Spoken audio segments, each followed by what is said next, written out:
পাট চারিদিকে, আর কোনো ফসল এই মাঠে পাওয়া যাবে না, শুধুই পাট গাছ মাঠটা দিয়ে। শুধুই পাটে বিখ্যাত নদিয়া জেলাতে এক লেভেল হয়ে রয়েছে পাট। তিল, কোনো কোনো জমিতে তিল ছিল, তিলটা কেটে ফেলেছে, আর এখন পাট, সারা মাঠ সবুজ পাট গাছ। ওই জমিটায় তিল ছিল। এই দেখুন কি সুন্দর, এত ভালো লাগে এই মাঠে আসলে, এত ঠান্ডা ঠান্ডা হাওয়া।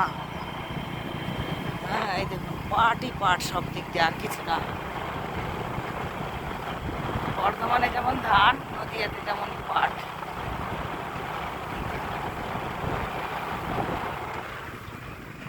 পাটের শাক কত কে খাবে।